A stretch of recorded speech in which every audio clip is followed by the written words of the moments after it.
Nani ue minasan, it's your boy, and today we're going hard. It's the first day of going into all of the Studio Ghibli. No, I don't like saying Studio Ghibli. Someone told me that it's Studio Ghibli. I don't like saying it. I want someone to show me where exactly I have to stay Studio Ghibli. Ha! So we're going to start with the filmography of Studio Ghibli, starting with Nausicaa and the Valley of the Wind. I don't think you can talk about film in Japan without sort of talking about Studio Ghibli. So it made so much sense to spend however long it takes, not only watching but also tier ranking each and every movie from Studio Ghibli. So buckle up. This will be a long, long, long, long journey. But for now, let's start with Nausicaa.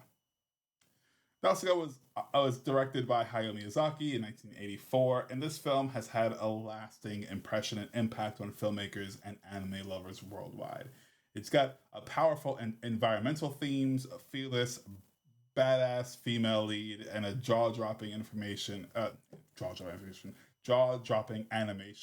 And this film is more than just a must watch. It's cornerstone of anime history. Whether you're revisiting or discovering it for the first time, let's get into it. Set in a post apocalyptic world, Nausicaa unfolds in the future where human civilization has been devastated by environmental disasters, leaving behind a toxic jungle inhabited by deadly, gigantic insects. The story follows Nausicaa, the princess of the peaceful Valley of the Wind, who is more than just a typical warrior leader. She's compassionate, insightful, and possesses a deep connection with with the natural world around her, especially the Omu, the giant insect creatures at the heart of the toxic jungle. As tensions rise between warring factions over the planet's remaining resources, Nausicaa takes it upon herself to prevent an all-out war and unravel the mysteries of the jungle. This film stands out because of many reasons, starting with the incredible world building.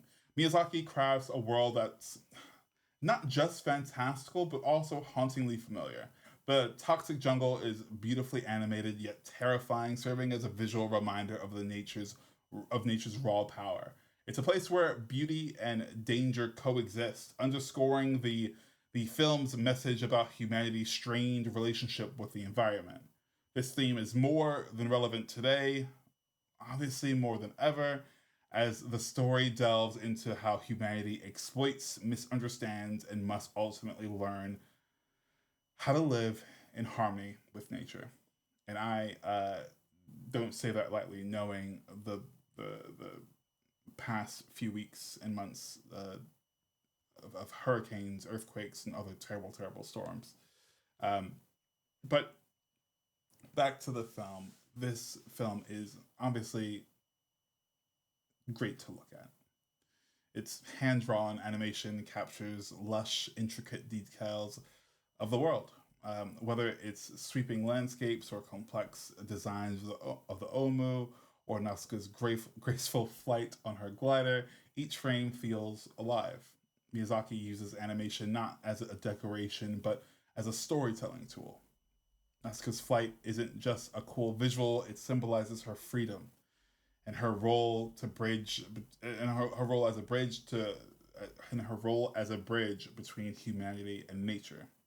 The color palette also gives depth with the serene hues of the valley contrasting with the sharp, dark tones of the toxic jungle, representing the clash between hope and consequences of past mistakes. Nazca herself is one of the most iconic protagonists. I would actually argue that she's underrated, but she's driven by empathy and not revenge or glory. Her journey reflects a search for coexistence, not conquest. Her resilience shines, though in every challenge, uh, uh, she shows her true strength lies in the ability to heal rather than destroy. The supporting characters, such as Kshana and Asbel, add layers to the story.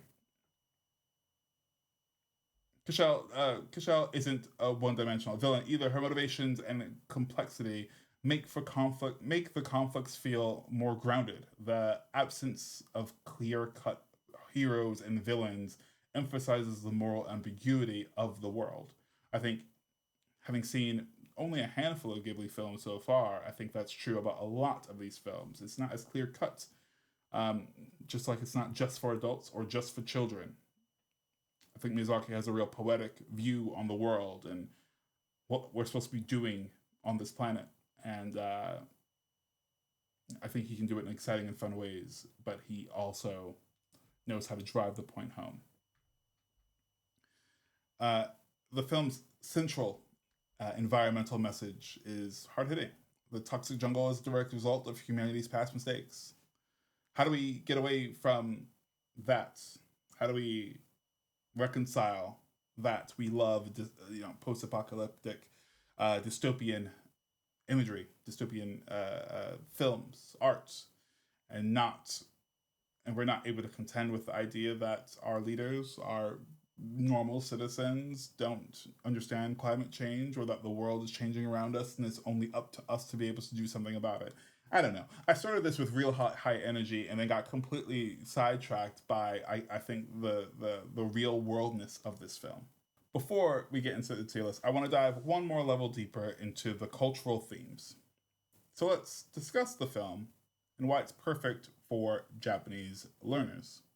The film's dialogue is clear and relatively slow-paced, focusing on emotions and story building. It's a treasure trove for intermediate learners as well, looking to understand conversational Japanese, including polite speech or keigo.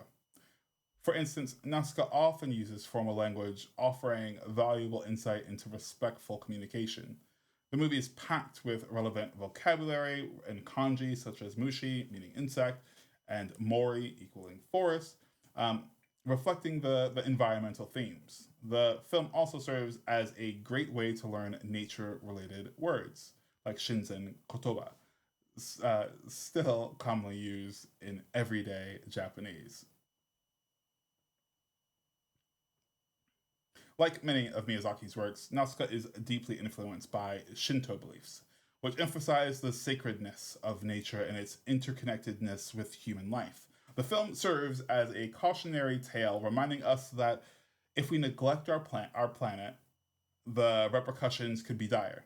Additionally, qualities embodied by Nausicaä, such as gamen, enduring hardships with dignity as fundamental values in Japanese society, visible from samurai traditions to modern life.